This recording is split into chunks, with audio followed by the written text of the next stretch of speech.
말씀은 마가복음 11장 말씀 보겠습니다.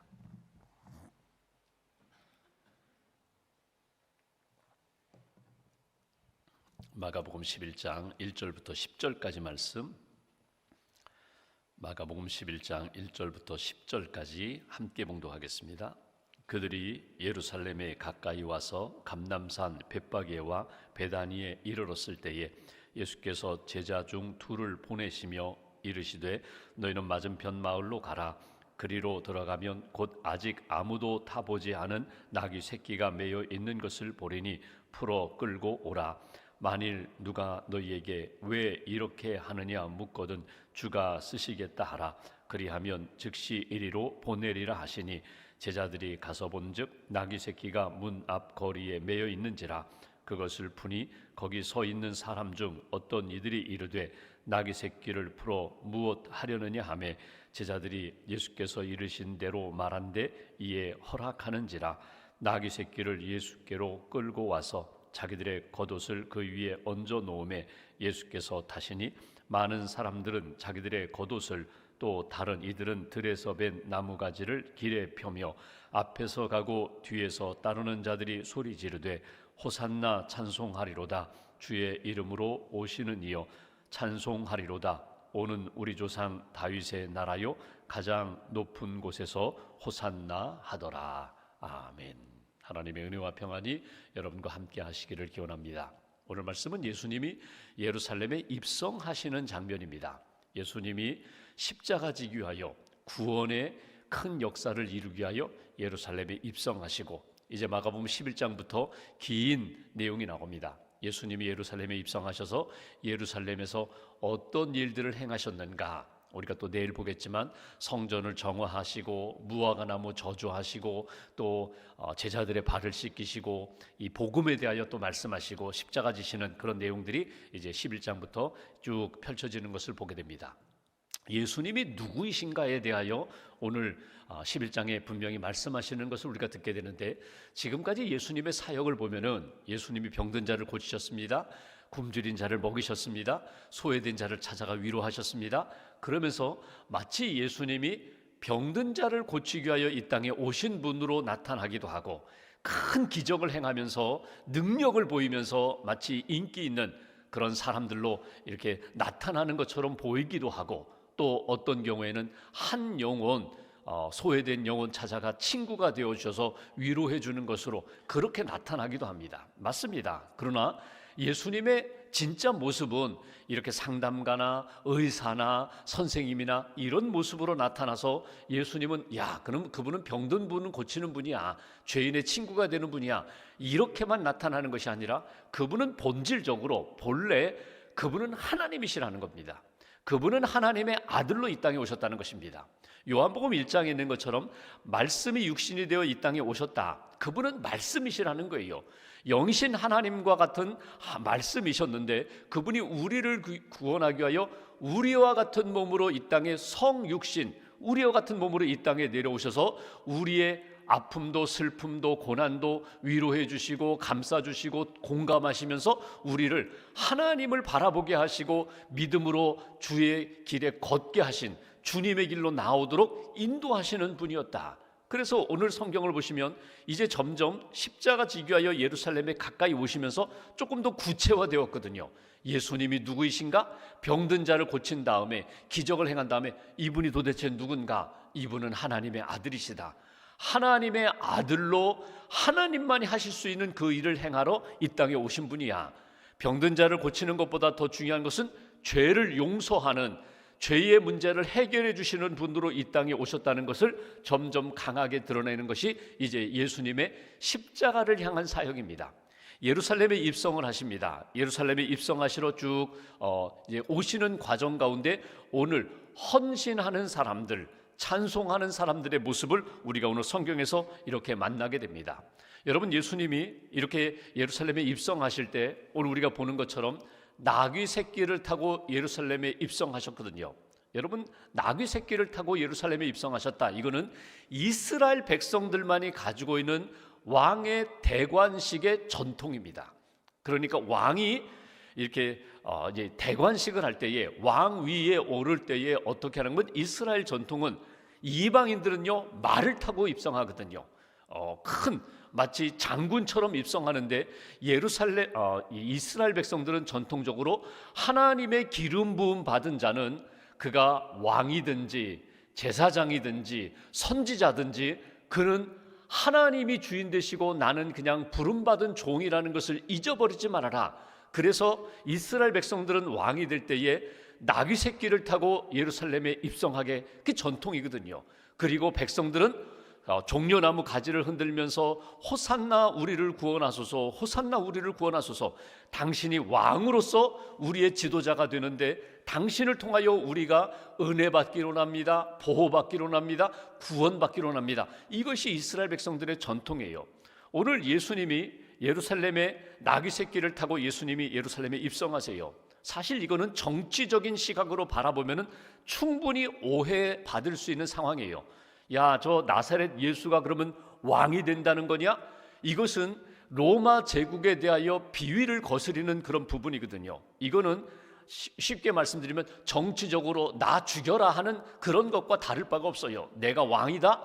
지금 왕이 있는데, 지금 네로 왕이 있고 로마의 황제가 있고 그리고 이스라엘 백성을 다스리는 분봉왕 헤롯이 있음에도 불구하고 내가 왕이다라는 것은, 이거는 죽음을 자초하는 거나 똑같은 거거든요. 그럼에도 불구하고 이스라엘 백성들 전통에 따라서 예수님이 나귀 새끼를 타고 예수님이 입성하시는 것을 보게 됩니다. 여기 두 가지 의미가 있어요. 하나, 왕이지만 왕은 언제나 겸손의 자리를 놓치지 말아야 한다. 바로 그 부분이에요. 여러분, 우리가 어떤 힘을 얻을 때가 있어요. 자리를 얻을 때가 있어요. 권력을 얻을 때가 있어요. 그때에도 똑같습니다. 이게 내가 잘나서 내가 능력이 있어서 운이 좋아서 내가 이 자리에 오른 것이 아니라 믿음의 눈으로 바라본다면 하나님이 나에게 기회를 주신 것이다. 섬길 수 있는 기회, 선한 영향력을 발휘할 수 있는 기회를 주신 것이다. 그래서 내 위에 계신 진짜 왕, 내 위에 계신 하나님 앞에 늘 겸손해야 한다. 이 마음을 잃어버리지 말아야 돼요. 여러분, 교만하면, 내가 왕이다 스스로 높아지려고 하면 반드시 그 면류관이 박탈된다는 것을 잊지 마셔야 돼요. 여러분, 역사를 보면 마찬가지예요. 교회 역사를 보아도 그렇고 세상의 역사를 바라봐도 마찬가지예요. 힘을 얻은 자가 자기 위에 있는 그 큰 힘, 하나님을 두려워하지 않으면, 그리고 내가 섬겨야 할 영혼들을 품고 제대로 섬기지 않으면 그 힘은 상실되게 되어 있습니다. 오늘 왕의 모습으로 나귀를 타고 예수님이 예루살렘에 입성하시지만 그분은 진짜 왕이다. 이 모습을 상징적으로 보여주는 것이 예루살렘에 입성하시는 장면이거든요. 왕은 겸손한 왕이다. 섬기는 왕이다. 왕은 오히려 자기를 희생함으로 그 백성들을, 국민들을 이 생명의 길로 인도하는 왕이다. 그렇다면 그 왕을 바라보는 백성들은 어떤 마음이라고요? 이분을 통하여 우리가 은혜도 받고 지도도 받고 좋은 생명길을 걸어간다면 이분을 향하여 우리는 충성을 다해야 돼. 바로 그것이 백성과 왕의 관계입니다. 여러분, 카리스마적 관계라는 게 바로 그거든요. 은총적 관계라는 것은 항상 하나님의 큰 은혜 가운데 우리 가정이 있습니다. 우리 교회가 있습니다. 이 나라가 있습니다. 은총적 관계라는 것은 모두가 다 하나님을 바라보며 하나님을 믿고 하나님이 주신 은혜 가운데 사는 거예요. 지도자는 하나님이 세우신 지도자라는 것을 늘 생각하고 내가 해야 할 일을 놓치지 않고 왕 되신 하나님 앞에 겸손히 믿음의 길을 걸어가는 것, 그리고 백성들은 오늘 그 세움받은 왕을 향하여 내가 충성하겠습니다, 헌신하겠습니다. 그 모습이 카리스마적 관계입니다. 예수님이 이렇게 오해를 받으시면서도 나귀 새끼를 타고 예루살렘에 입성하신 뜻은 뭐냐면, 내가 이제 왕으로 이 땅에 와서 만 백성을 구원하기 위하여 왕 되신 주님이 십자가를 지겠다는 거예요. 왕이신 주님이 더 낮아지시겠다는 거예요. 그것을 보여주시는 것이 오늘 예루살렘에 입성하시는 장면입니다. 오늘 본문에서 우리가 묵상할 세 그룹이 있습니다. 첫 번째 그룹은 예수님이 예루살렘에 입성하실 때 종려나무 가지를 흔들면서 호산나 다윗의 자손이여 우리를 구원해 주옵소서. 오늘 이렇게 찬송 부르는, 찬양하는 사람들이거든요. 여기 보시면 9절 10절 말씀 보십시오. 이렇게 표현합니다. 9절, 앞에서 가고 뒤에서 따르는 자들이 소리 지르되 호산나 찬송하리로다. 주의 이름으로 오시는 이여 찬송하리로다. 오는 우리 조상 다윗의 나라여 가장 높은 곳에서 호산나 하더라. 호산나 찬송하는 것입니다. 호산나라는 뜻이 무엇이에요? 지금 우리를 구원해 주소서, 그것이 호산나거든요. 여러분, 호산나라는 말이 예수님이 예루살렘에 입성하실 때 처음 불렀던 노래나 외침이 아닙니다. 이스라엘 백성들이 왕의 대관식, 어떤 큰 위대한 사람이 이렇게 다가올 때에 호산나라고 그렇게 불러요. 그러니까 호산나라는 말이 어찌 보면은 신앙적으로 당신이 우리의 구원자가 되십니다, 우리를 구원해 주셔서 신앙적인 그런 용어이며 찬송이 될 수도 있지만, 정치적으로 세상적으로 얘기하면요, 당신의 도움을 받고 싶다는 얘기거든요. 그래서 다른 복음서를 보면은 호산나 다윗의 자손이라고 표현합니다. 당신이 다윗의 자손으로, 다윗의 후손으로 이 땅에 온 메시아임을 믿습니다. 우리를 구원해 주세요, 죄에서 건져 주세요, 로마의 압제에서 자유를 주세요. 이것이 다윗의 자손이라고 부르면서 예수님을 구세주로 고백하는 것은 이것이 호산나와 연결될 때에 이게 믿음의 표현이 되거든요. 오늘 우리가 하나님 앞에 나와 찬송하며 기도하며 예배드릴 때마다 호산나 찬송, 하나님 나를 불쌍히 여기시고 내 죄를 용서하시고 나를 건져주세요, 나를 하나님의 백성으로 세워주세요, 나를 생명의 길로 걷게 해주세요. 여러분, 호산나 찬송 너무너무 귀한 거거든요. 여러분, 이 고백과 이 찬송과 구원의 외침이 나를 구원해 달라고, 불쌍히 여겨 달라고, 이 고백과 이 신앙의 마음이 여러분 우리 안에서 떠나지 말아야 돼요. 너무너무 귀한 거예요. 나중에 이스라엘 백성들이, 나중에 보십시오, 이렇게 호산나 외쳤던 사람들이 나중에 예수님을 십자가에 못 박으라고 외쳤던 사람들, 똑같은 사람들이에요. 변질돼요, 변화돼요. 그럼에도 불구하고 여러분, 호산나에 대한 찬송과 마음과 믿음을 잃어버리지 말아라. 오늘도 기도하면서 나를 구원해 주세요, 나를 건져 주세요, 나의 진정한 구원자는 주님 한 분뿐입니다, 이 마음을 잃어버리지 말아야 된다. 또 하나의 부류가 있는데 오늘 똑같은 사람들입니다. 그런데 호산나 찬송하기 전에 그들이 무엇을 했다고요? 겉옷을 벗어서 그 나귀 새끼 안장처럼 나귀 새끼에 얹었다는 거예요. 길에다가 폈다는 거예요. 마치 카페트처럼 쫙 펴고 왕이신 주님 이 길을 걸어오세요, 내가 겉옷을 벗어서 왕 앉으실 자리에다가 얹었습니다, 그 걸어가실 자리에다가 내가 마치 양탄자처럼 카페트처럼 제가 깔았습니다. 겉옷을 벗었다는 것, 이것이 또한 중요한 헌신이거든요. 여러분 보십시오, 호산나 찬송하는 외침과 고백과 그리고 믿음의 선포도 중요하지만 자기 헌신이 있었다는 거예요. 그 헌신이 무엇입니까? 겉옷을 벗었다는 거예요. 여러분, 신앙생활하면서 겉옷이라는 것은 우리가 어제도 보았지만 욥이 고난 가운데 있을 때 겉옷을 찢었다고 했거든요. 구약에서 회개할 때에 회개하는 사람이 겉옷을 찢습니다. 헌신하는 사람이 겉옷을 벗어요. 그러니까 우리가 가지고 있는 겉옷의 개념은 외투거든요. 근데 당시 구약이냐 신약 시대 때의 겉옷은요, 자기가 가지고 있는 재산 목록 가운데 가장 귀한 것 중에 하나예요. 이거 벗으면요, 이거 벗어서 드리면요, 또 내가 지금 예비된 겉옷 많지 않거든요. 그러니까 자기 헌신이거든요. 지금 내게 있는 것 중에 귀한 것을 드립니다. 여러분, 겉옷을 벗어야 할 때가 있어요. 때로는 지식의 겉옷을 벗어야 할 때가 있고요, 내가 가지고 있는 경험의 겉옷을 벗어야 할 때가 있거든요. 또 어떤 경우는요, 자존심을 벗어야 할 때가 있어요. 자존심을 내려놓아야 할 때가 있어요. 하나님 앞에서 어느 순간에 지금 이때다, 내가 껍데기를 벗어버리고 온전히 순전한 마음으로 주님을 만나야 할 때가 있거든요. 여러분, 그때를 놓치지 마시라는 거예요.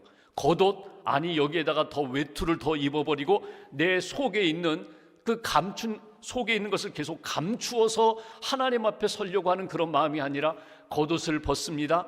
알몸으로 주님 앞에 그 초라한 모습으로, 죄인된 모습으로 주님 앞에 내가 서기를 원합니다. 온전히 나를 받아주세요. 이런 믿음의 결단이 우리 인생 가운데 있어야 된다. 호산나 다윗의 자손이여 우리를 구원해 주셔서 믿음의 고백과 간구가 필요하다. 또 하나, 겉옷을 벗어야 할 때가 있다. 이것이 오늘 우리에게 주시는 메시지거든요. 근데 가장 중요한 메시지는 뭐냐면, 오늘 예수님이 2명의 제자들을 보내십니다. 그리고 나귀 새끼, 아직도 한 번도 타보지 않은 나귀 새끼를 끌어오라고 말씀하십니다. 오늘 우리가 이 아침에 묵상할 주제는 바로 이거예요. 하나님 찬송 잃어버리지 않게 해주세요. 고백 잃어버리지 않게 해주세요.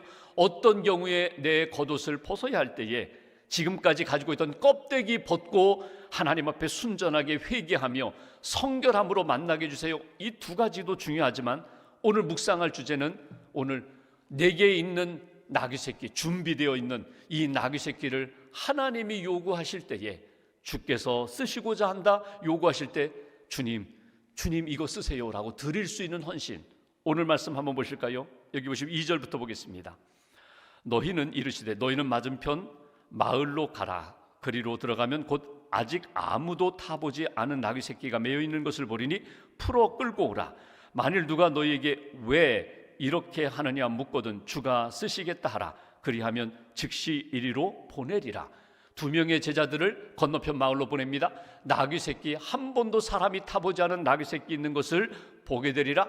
끌고 오라. 사람들이 왜 가지고 가느냐, 왜 끌고 가느냐 묻거든 주가 쓰시겠다 하라. 실제로 그렇게 가서 끌고 오려고 하니까 왜 이렇게 물어요. 주가 쓰시겠다 하라. 그러니 아무 말도 하지 않고 6절 말씀 보십시오. 제자들이 예수께서 이르신 대로 말한데 이에 허락하는지라. 오늘 예수님이 예루살렘 입성하실 때 나귀 새끼를 끌어오셨다. 여러분, 오늘 묵상할 주제는 이것입니다. 하나님이 어느 날 내가 여러분 나귀 새끼를 이 주인이 이렇게 키울 때 어떤 마음일까요? 자기가 사용하기 위해서, 또는 이 나귀 새끼를 팔아서 살림에 보태기 위하여 정성껏 지금 키우고 있는 것입니다. 근데 어느 날 하나님이 내가 가장 소중하게 여기는 것, 그거 달라고 하세요. 쓰겠다고 하세요. 그때 오늘 이 주인이 가지고 있었던 헌신을 여러분 꼭 기억하세요. 오늘 이때가 왔구나. 오늘 바로 주께서 쓰시겠다고 말씀하시는 이때에 주님 이거 쓰세요. 내가 쓰려고 했던 것입니다. 내가 이걸 통하여 힘을 얻고 내가 은혜를 얻고자 했던 것입니다. 근데 주님이 쓰시겠다고요? 이거 주님 쓰세요. 이렇게 드렸던 이 사람의 헌신을 꼭 기억하시라는 거예요. 우리가 오늘 찬송 불렀지만 300데나리온의 가치가 있는 향유를 준비했던 여인이 예수님 발 앞에 엎드려서 그 향유 옥합을 깨뜨려서 예수님의 머리에 붓고 발에 부으면서 예수님의 장례, 죽음을 준비했던 그 여인의 헌신처럼 어떤 때에 진짜 내가 가장 소중하게 여기는 것, 그거 원하실 때가 있어요. 여러분, 이건 매일매일 이루어지는 역사가 아닙니다. 매일매일 이루어지는 신앙의 역사는 호산나 다윗의 찬송이여 우리를 구원해 주소서, 때로는 우리가 결정적인 시간에 회개하면서 겉옷을 벗어서 주님 앞에 깔아드리는 일들도 있지만, 진짜 주님이 원하시는 너의 가장 소중한 것 내게 다오 요구하실 때 주님 여기 있습니다. 주님 쓰세요. 오늘 여기 왜라고 묻지 말아라. 그냥 예로 순종하라. 또 하나, 어떻게 쓰일 것인가, 거기에 대해서도 너는 생각하지 말아라. 하나님이 하나님의 방법대로 사용할 것이다. 가장 중요한 건 뭐냐면, 우리는 이거 드리면, 나의 나귀 새끼를 드리면 내게 돌아올 보상은 무엇입니까? 우리는 여기에 관심이 있거든요. 내가 헌신했으면, 하나님 앞에 이렇게 내가 아름답게 헌신했으면 분명히 내게 돌아올 복이 있을 텐데, 보상이 있을 텐데, 그 보상이 무엇일까? 보상에 대해서도 생각하지 말아라. 하나님이 하나님의 뜻대로 기억하시고 너에게 채워주시리라. 전승에 보면은요, 이 나귀 새끼를 주님께 드렸던 그 주인이 결국 예수님이 예루살렘에 입성하신 다음에 그 나귀를 다시금 돌려받게 됩니다. 전승은 그래요. 돌려받은 다음에 그 나귀 새끼를 늘 바라보면서, 늘 쓰다듬으면서 내가 귀한 헌신을 했다. 내 헌신을 통하여 내가 기쁨을 얻었다. 쉽게 말하면 순례 코스가 되었다고, 명소가 되었다고, 사람들이 그 집에 가서 이 나귀 새끼가 예수님이 타셨던 나귀 새끼냐고 그렇게 하면서 칭찬했다, 높임을 받았다. 이게 전승이거든요. 하나님이 오늘 이렇게 기도하면서 호산나 그 찬송 잃어버리지 않게 해주세요. 하나님 날마다 겉옷을 벗어서 순전한 몸과 마음과 영혼으로 주님 만나게 해주세요. 어느 날 하나님이 내게 가장 소중한 것, 나귀 새끼를 요구하실 때 주님이 여기 있습니다. 주님 뜻대로 사용하세요. 드릴 수 있는 헌신의 사람, 하나님이 기뻐하시는 구원 역사에 쓰임받는 하나님의 사람으로 다시 한번 이렇게 다짐하시고 그런 인생 살아가는 저와 여러분들의 삶이 되시기를 주님의 이름으로 기원합니다. 기도하겠습니다. 오늘 말씀 붙잡고 우리가 함께 기도합니다. 하나님, 우리를 구원하기 위하여 이 땅에 오신 예수님, 예수님이 우리의 구원자가 되시고 왕이 되심을 믿습니다. 주님의 은혜와 주님의 인도함, 다스림 가운데 오늘 하루도 생명길 걸어가기를 소망합니다. 호산나 찬양 잃어버리지 않게 해달라고, 겉옷을 벗어서 주님 발에 이렇게 내려놓으면서 주님 나의 중심을 받아달라고, 껍데기가 아니라 내 중심과 주님을 향한 사랑을 받아달라고, 나귀 새끼를 주님이 쓰시겠다고 할 때 드렸던 그 믿음의 사람처럼 하나님의 때에 하나님이 가장 필요로 하실 때 주님 여기 있습니다, 헌신할 수 있는 그런 인생 되게 해달라고, 하나님 기억하시고 하나님 나를 사랑하시고 하나님 내 미래에 대하여 하나님께서 가장 귀한 역사로 인도하실 텐데 믿음으로 맡기고 믿음으로 헌신하는 그런 인생으로 우리의 삶을 이끌어 달라고 오늘 말씀 붙잡고 마음 모아서 함께 기도하겠습니다. 주님 감사합니다.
하나님 감사합니다.